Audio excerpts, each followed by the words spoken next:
Fit for Life Radio, episode number 136. Your hosts, as always, I'm Gary. And I'm Will. This week we're talking about what should your priorities be for health and longevity with exercise. So the kind of amount of exercise, what are we kind of looking to achieve to maximize health and longevity? Yeah, so looking at the entire picture, not just something like body composition or performance. Like, what's the entire thing? Yeah, and this is always an interesting topic for us and something, we always try to stay up to date with because most of our clients are general population and they're, we have various goals, but it's like, what are your top priorities? And for most people, it is health. It is longevity. Just want to feel good. Nothing crazy. Like, they just want to move without things hurting and be able to do what they want. And minimize adverse possible health effects, right? We're trying to live as long and strong as possible. So the problem is, in this world, social media and the news and headlines, the extremes sell. Right? Always. So, while in our experience, this is people's main goal, their actions always go towards all or nothing, right? So, if I'm exercising, I'm going to go 6 days a week. I'm going to, do all this stuff. I'm going to crush it. And I'm going to get to my goals faster. And if I can't, it's not even worth it. I'm going to do nothing. Yeah. And it's frustrating because, for one, you want to kind of understand the concept of diminishing returns. And this goes like both ways. So as we dive into, you'll see, well, actually, it's a very moderate amount that's actually basically optimal. Yeah. And if you do more, you have to realize you're now chasing more performance-based goals. And if you have specific sports, and there eventually becomes a threshold where more actually starts to have adverse health and longevity effects, right? Yeah. So think about it. If you can get 90% of what you're trying to accomplish done with this like smaller, more moderate amount. And maybe, if you push to the upper end, which we'll get into all this, you get an extra 10%, right? So it may be almost double your time and effort. For a little bit extra. Okay? But the real radical thing is, so say you're getting 90% with like this moderate amount, that a lot of people will end up feeling like, this isn't worth it. I'm going to do nothing. Well, then when you go down to zero, now those 90% gains, benefits also drop off to zero. Yeah. Right? So if you can just set this baseline for these moderate things, you get so much out of it. And going to zero, you lose everything. Yeah, you start backsliding. When you aren't doing anything and you're sedentary, then your health markers are going to start to decline too. And the crazy thing is, what most people actually need is not that far away. It's not crazy. It's right there in your grasp. It's, you just have to come to grips with mentally, you don't need to do it all. So let's talk about it. Enter with that mindset, right? Really start thinking about how, as crazy as it sounds, moderation can be optimal. Now, is it optimal for performance goals? No. You're going to have to, but also you want to think of a lot with anything. You kind of create a triangle, right? So say you want to achieve something. So fitness, health, right? And you have these 3 points. You're in the middle, right? If you start, so say you have like performance, and health as 2 of those points, and like if you start moving down that dot towards the performance end, it's pulling away from, say, the health, the longevity, right? So you have to understand that you're actually sacrificing those things. There is a trade-off with it. When people, when you pursue these things that put you at higher injury risk, and then you tear a bicep tendon or something, that's gonna that's not helpful for longevity, not. Right? And the reality is, luckily, we have surgeries and modern science. People can put you back together. But the reality is, not too long ago, you do something like that. Yeah, good luck using your arm for anything ever. You're out of commission, right? So realize that it's not all that ultimately all or nothing actually is not conducive to health and longevity. No. You know, like we said, you go to nothing, you get nothing. You go to all, and you're going to have diminishing returns. And higher risk. Yeah. And so step one, what are your goals, right? And most people will find if health and longevity are it, this is the approach you want to take. So what are we looking for? We are looking for, so ultimately, and there's, for health and longevity, like we've talked about with, some nutrition stuff, it's nuanced, right? Yeah. Like physical activity is just part of it. There's nutrition, there's body weight, there's avoiding smoking and sleeping, and I mean, there's a lot. Relationships, all those elements play into our health and longevity. But today, we're talking activity today. Yeah, we're talking physical activity. And yeah, you want to engage in an amount that is, known to be helpful and positive towards our health and longevity. And now, so what is that threshold to meet? First, we'll talk about some benefits of okay, well, why do we even want to do this physical activity? Mm-hmm. And, we've sprinkled all this in past podcasts, but ultimately, there's numerous benefits, right? So you have things that are known as that physical activity has significant health benefits for our hearts, bodies, and minds, contributes to preventing and managing certain diseases, cardiovascular diseases, cancer, and diabetes. Physical activity reduces symptoms of depression and anxiety. It enhances thinking, learning, and judgment skills. It ensures healthy growth and development in young people. Yeah.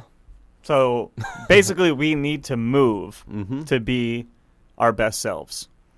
And, exercise nowadays and gyms and all this is just really to replace what we're not naturally doing anymore. Yeah, we're not walking long distances. We're not doing much manual labor. I mean, there are people that do, but overall, most people don't do a lot in their day. So we have to emulate that by going to the gym and lifting weights, or going to the gym and walking on a treadmill, because otherwise we're not going to get it. So we have to purposefully do it and put ourselves in an environment where we are going to do that regularly. Yep. And according to the WHO, the World Health Organization, the band The Who, the globally 1 in 4 adults do not meet the global recommended levels of physical activity. Up to 5 million deaths a year could be averted if the global population was more active. People who are insufficiently active have a 20 to 30% increased risk of death compared to people who are sufficiently active. And more than 80% of the world's adolescent population is insufficiently phically active. That's the scariest part. That's actually real painful. That's the easiest time to be sad. physically active. I think back to being a kid, I don't know, we played outside a lot. There was video games and stuff, but now it's just a whole different ball game with there's freaking screens everywhere, and it's hard. Yep. It's hard to get at it because, it is enjoyable to be on your phone or your game for your entire day. So, yeah, damn, 80%. Yeah. Holy shit, it's 4 out of 5. Yep. All right, sorry, I can't get over it. So what is, this threshold for health and longevity according to, the WHO, the World Health Organization, and also, what's the other one here? Let's see. Boom, bing, bing, bing. Yeah, there's another document, the physical activity guidelines for Americans. So, yes, those two places. Ultimately, what we're looking at is resistance training involving all major muscle groups on 2 or more days per week. So 2 full body workouts. So 2 full body resistance training workouts. Then aerobic stuff, 150 to 300 minutes per week of moderate intensity aerobic physical activity. And kind of the easiest, what falls into moderate intensity, they classify that as around 3.5 mile per hour of walking will make the cut. And that's basically like a brisk walk, right? Anyone can do that. And they break it down. We won't get into it, but there's like METs, which is like, the measurement, like movement, energy thing. But to make it to where it makes sense, we took the METs and all that, and what does that break down to? And again, it breaks down to 150 to 300 minutes per week of moderate intensity aerobic activity, which is basically anything as simple as walking, brisk walk, to like a heavier, like a bike ride where you can still have a conversation. Yeah. But yeah, anywhere in that range, 150 minutes a week, that basically breaks down to about 25 minutes per day. Mm-hmm. So to kind of wrap it up and simplify it, it can be as simple as a 20 to 30 minute walk a day. Yeah. Or, dude, 10-ish minute walks. Yeah. Or 4, what is that? About 6 minute walks. Three 1 hour walks a week. Mm-hmm. So yeah, there's plenty of ways to break it down, right? And so edits, again, a great baseline to meet the recommended activity levels to help prevent these negative consequences and to help get the benefits of the positives is simply 2 full body resistance training workouts a week and a 20 to 30 minute walk a day, or 150 total minutes, right? That's it's not that much of our time. Yeah, that's a small amount to prioritize and realize that that is enough. Mm-hmm. You know, and you don't have to go run 8 miles. You just walk 20 or 30 minutes. You don't have to go lift weights 6 days a week, 2 hours a day.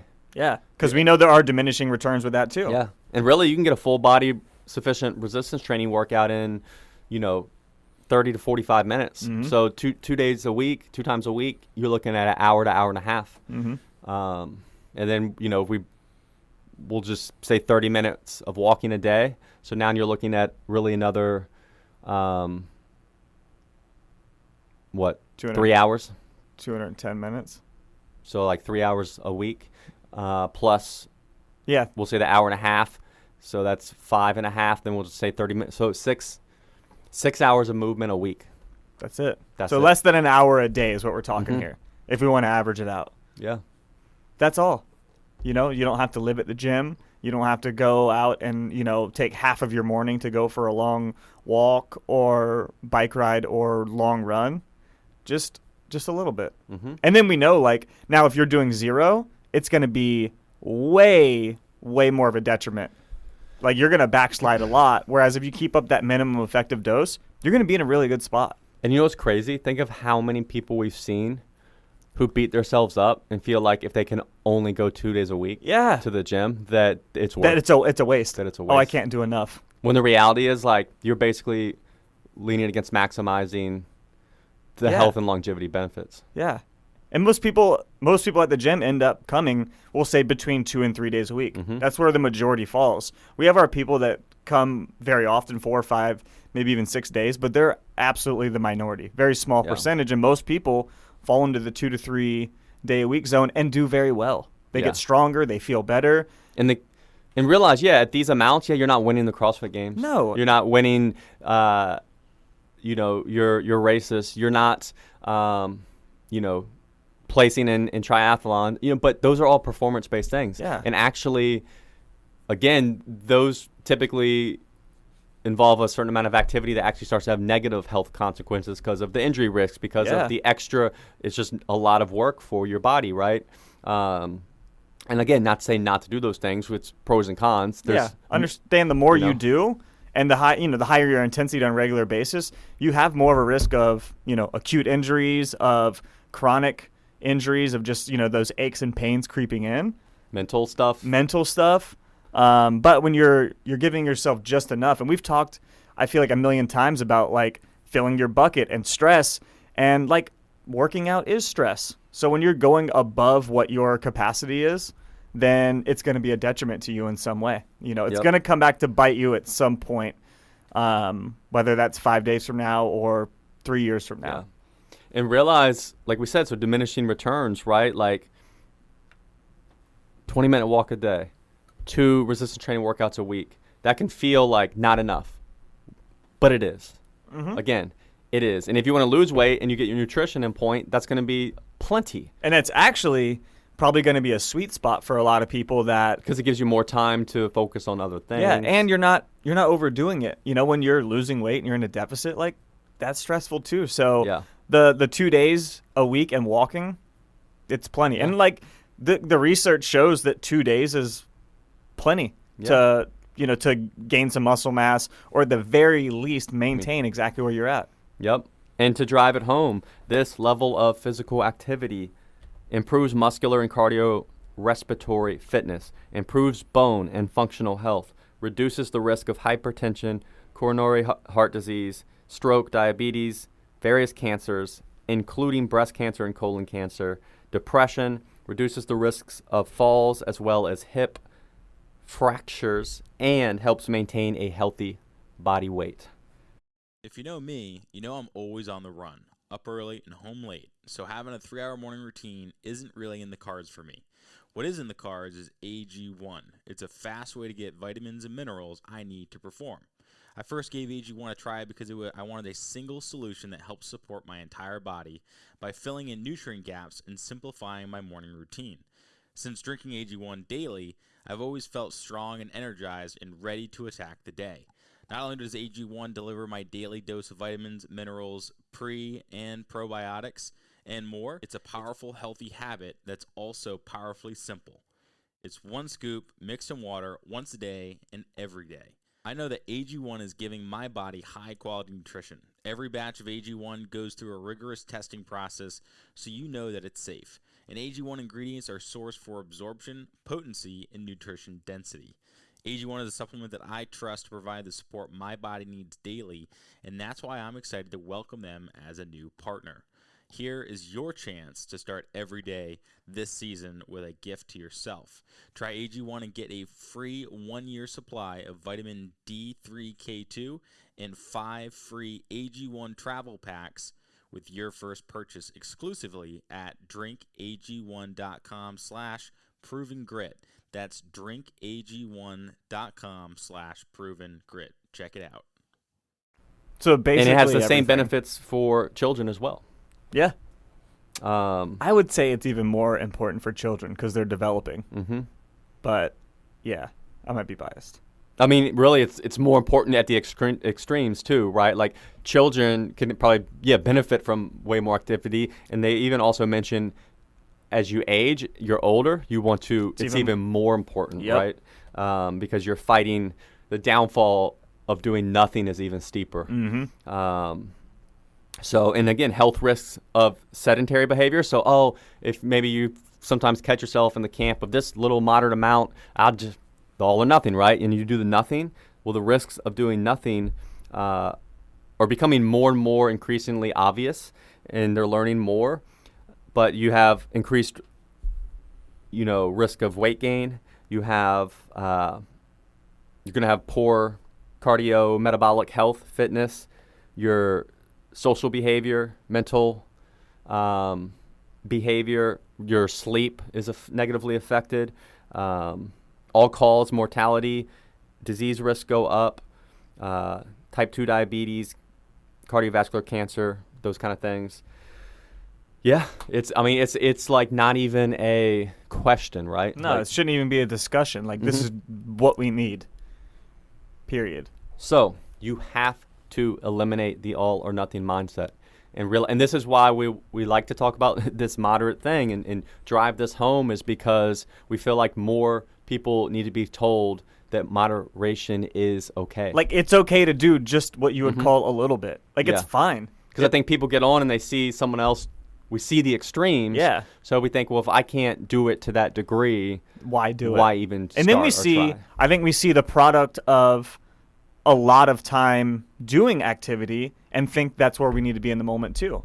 A lot of people build up their capacity and are able to do a little more, and they manage it well, and they figured out, like, hey, this is great for me. And people starting out think they got to be there, whereas this is a different person with a different life and a different body, and they've been doing this for a different period of time than you. Yep. So that's another thing. Like, when you start out, things are different, and you don't need to go 0 to 100 and crush it.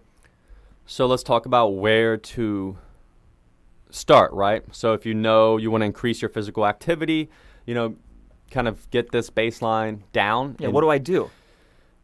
For the aerobic stuff, I mean, we would recommend starting with like walking. Just walk. Or like something low impact, like cycling. At our gym, Coastal Strength and Fitness, we try to use all low impact stuff most of the time for conditioning. So things like the ski erg, the air bike, the rower. So those can be, pieces and part of those minutes. But ultimately, walking and cycling are great places. And walking is probably the most accessible thing for most people to do. Okay, and I'm sure there's a situation where you can't. But most people can walk out their front door and go walk.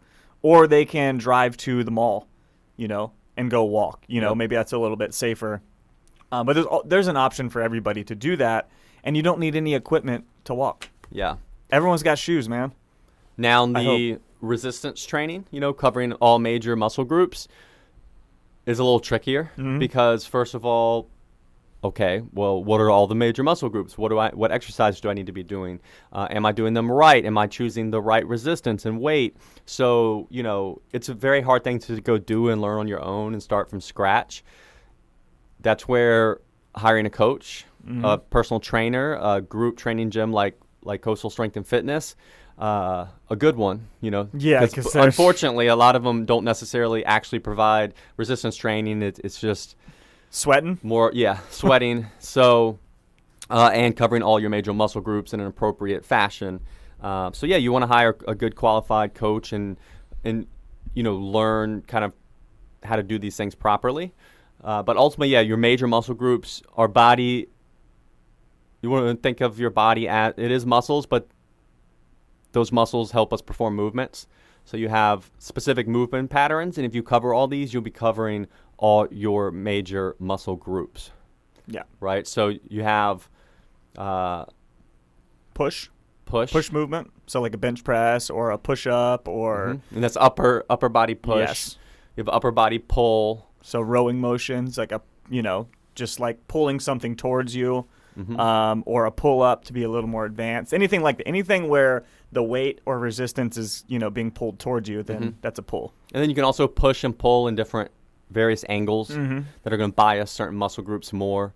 And then for your lower body, you have hinging, which is hip dominant, kind of moving at your hips. So pushing your hips backwards. Which is your like glutes, hamstrings as the major movers. Then you have like knee dominant, pushing type lower body exercises. Like squats, leg extensions, things like that, where you're moving at your leg press, moving at that knee joint. So that's going to work like your quads, the front of your legs, some glutes a little bit. And then you also have some people classify like carries, so like loaded carries, carrying things from point A to point B. It's like a farmer's carry, carrying like a heavy dumbbell or kettlebell in each hand and walking with it. Yeah.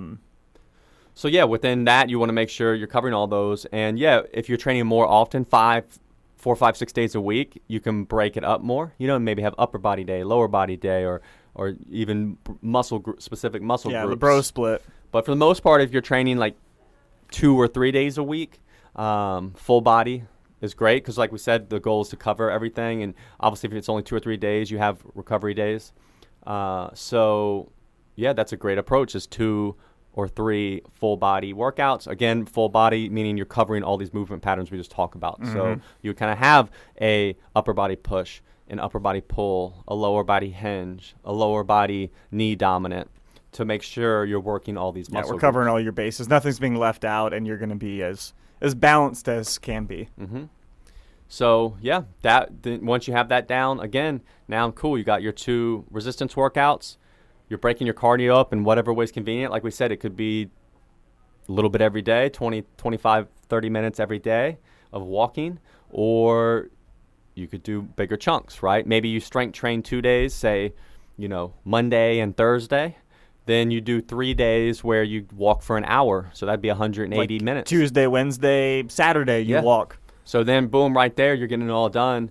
I mean, really, you could do it all during the week, right? Yeah, so Monday through Friday. Monday and Thursday, you do your resistance training, and then you go for a long walk on Tuesday, Wednesday, Friday. And then kick back on the weekend. Yeah, and then on the weekend, you just maybe do your chores, you clean up the yard, and that's still contributing, but that can be more of a relaxed time for you. But ultimately, you do not want to be someone who's not sufficiently being active, right? Mm-hmm. So you need to get in your head that zero doesn't exist. That is, if your health and longevity are a priority and you want to control what you can, don't let that even be an option. Yeah, doing nothing should not be an option. Yeah, work towards these baselines of, the 150 minutes of walking and 2 full body resistance training workouts a week. And then establish that, make it a priority, plan these things like we talked about. Don't just hope they'll happen at the spur of the moment. Go in your schedule, write them in, be accountable, plan ahead. Yeah. And it doesn't all have to happen all at once either. I just actually had a new person sign up at the gym and has done a great job on her own. Started out just changing a little nutrition, but she walked every day. She was like, I'm just going to go walk. Walked every single day, I think 20, 30 minutes she ended up walking. And after a while of that, she's like, I lost weight. I feel good, but I know I need a little more. And I need some strength training. So her goal, her plan in her head before she even talked to me was, I want to do 2 or 3 days of strength training. And I swear I'm not making this up to fit in what we did, but that's what she knew she needed. And then she started that. She's got it built in. So she has her base of walking. That's literally just a habit now. And then now she's layering in the strength training, which is also, I guarantee you, going to become a habit. And she's going to be perfectly fine at the amount that she's doing. Yep. Because of the way she framed it in her head of, I'm just going to try to do a little bit at a time and try to get a little bit better. And that's usually where success comes from. Yep. And she didn't come in and say, I got to go 5 days a week. I got to, lose weight as fast as possible. It was realistic. She just wants to be healthy. And, for her, 3 days is more than enough for strength training. Yeah. And you get those habits down. You're knocking them out. It's clear as day that, meeting these guidelines, you have better outcomes across basically all ranges of kind of markers for health. And we can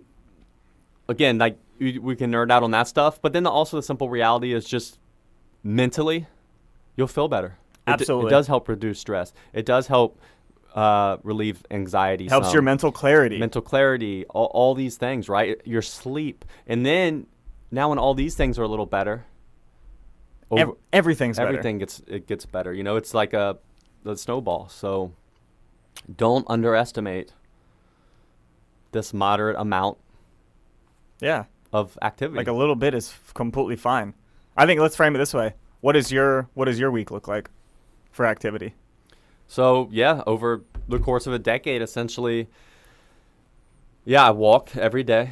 Sometimes I get, depending on the weather, maybe way more, but always at least, not every day. Sometimes I'm lazy or the weather's bad, but I actually got one of those little walking treadmills so I can stop making excuses with that. Go. Look at that. And at the very, very minimum, I'll walk in the morning and after dinner on there. So say, it's like yesterday, pouring down rain. Just a monsoon. If it was cold, hey, I'm getting 20 minutes in, right? Yeah. But in general, I've always, we'll walk, about 30 minutes a day. And then 3 resistance training workouts. Boom. Nothing crazy. I've had periods where I've done 2 full body ones just to kind of go through it. And and it's fine. And goals and all that are intact. Now I enjoy it, so I missed kind of a little more. Yeah. And but sometimes I'll do as much as 4. When you've done real frequent, I know you've tried that in the past. 6, and then I start to, it's almost like I don't enjoy it as much. So for me, I normally do 90% of the time. 3. I'll say 80% of the time, 3 days a week, 10% of the time, 2 days a week, and 10% of the time, 4 days a week of resistance So training. we're ending up in that 3 day a week. I mean, that's where I end up too. Usually I'll hit 3 days, Monday, Wednesday, Friday, Monday, Thursday, Friday, and then just walk. I mean, I get plenty of steps. I'm lucky that it's kind of built into my day with coaching.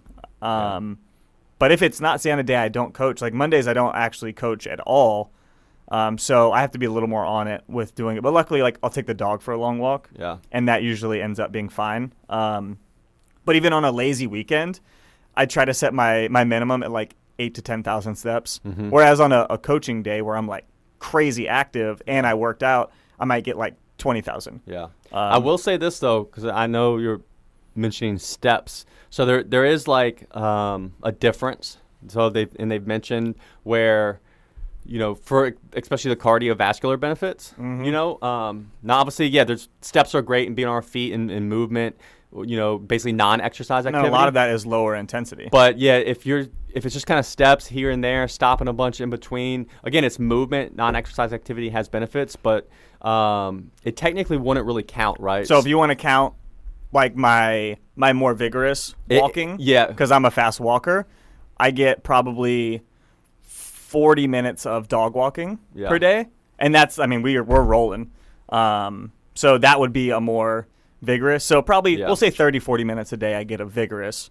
Yeah. And then on top of that, a lot of non-exercise movement. Yeah. So it kind of needs to be this kind of a little bit consecutive, and again, 3.5 is still, it's not that difficult, but it's still like it's a decent pace. You're purposely like, I'm going on this walk, right? Not just like a stroll where you're kind of looking at the leaves and hands are behind your back. Like you are moving a little bit. And obviously those steps count towards your steps, but it's kind of like whiskey, right? Like not all are bourbon. Not all bourbon is whiskey, but wait. Not all whiskey is bourbon. Not all whiskey is bourbon. But all bourbon is whiskey. Something like that.